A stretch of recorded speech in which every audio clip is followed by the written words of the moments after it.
Hello மக்களே, கிறிஸ்துவ நண்பர்கள் அனைவருக்கும் இனிய கிறிஸ்துமஸ் நல்வாழ்த்துக்கள். இந்த கிறிஸ்துமஸ் திருநாளில் கிறிஸ்துமஸ் விழா எதனால் கொண்டாடுறாங்க, மேலும் கிறிஸ்துவ மதத்தை பற்றின ஒரு சில சுவாரஸ்யமான தகவல்களை நம்ம தெரிஞ்சுக்கலாம்.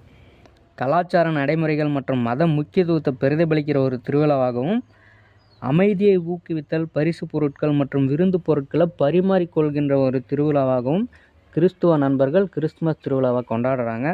பல்வேறு காரணங்கள் சொல்லப்பட்டாலும் கிறிஸ்துவ மத கடவுளான ஜீசஸ் கிறிஸ்ட் பிறந்த தினத்தை கொண்டாடுற திருவிழாவாக தான் அனைத்து கிறிஸ்துவ மக்களும் கிறிஸ்துமஸ் திருவிழாவை கொண்டாடுறாங்க.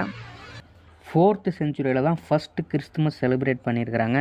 இன்னும் பர்டிகுலராக சொல்லப்போனால் 336வது வருஷம் டிசம்பர் 25 தான் ஃபஸ்ட்டு கிறிஸ்துமஸ் செலிப்ரேட் பண்ணியிருக்கிறாங்க.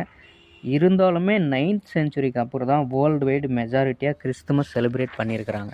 பண்டைய கால ரோமானிய பேரரசர்களின் ஆட்சிக்கு கீழே இருந்த ஜுடைசம் அப்படின்ற குறிப்பிட்ட மத பிரிவினரால் தான் ஃபஸ்ட்டு செஞ்சுரியில் தான் கிறித்துவ மதம் உருவாக்கப்பட்டிருக்கு.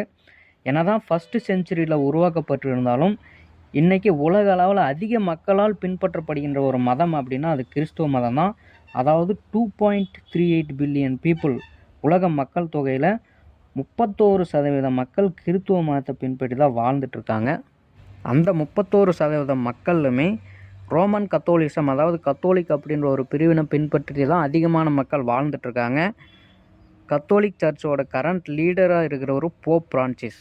உலக அளவில் கிறித்துவ மதம் அசுர வளர்ச்சி அடைஞ்சிருக்கிறதுக்கான காரணம் கிறித்துவ மதப்பரப்பு கொள்கைகள் தான் அப்படின்னு ஒரு சில வரலாற்று ஆசிரியர்கள் சொல்லியிருக்கிறாங்க.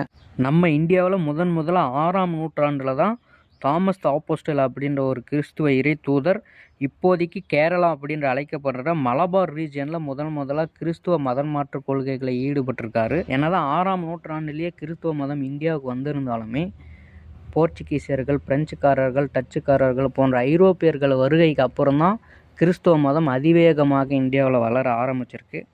இப்போதைக்கு இந்தியாவில் 2வது அதிக மக்களால் பின்பற்றப்படுகின்ற ஒரு மதமாக கிறிஸ்துவ மதம் இருக்குது. அதாவது 30 மில்லியன் பீப்புளுக்கு மேலே கிறிஸ்துவ மதத்தை பின்பற்றி வாழ்ந்துட்டுருக்காங்க.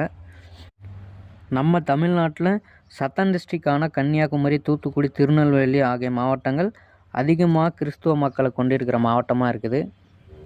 இந்த வீடியோ பிடிச்சிருந்தா ஒரு லைக் பண்ணிவிடுங்க. மேலும் இந்த மாதிரி பயனுள்ள தகவல்களை தெரிஞ்சுக்கணும் அப்படின்னா நம்ம சேனலை சப்ஸ்கிரைப் பண்ணிக்கோங்க. அதோட மறக்காமல் பெல் பட்டனை கிளிக் பண்ணிக்கோங்க.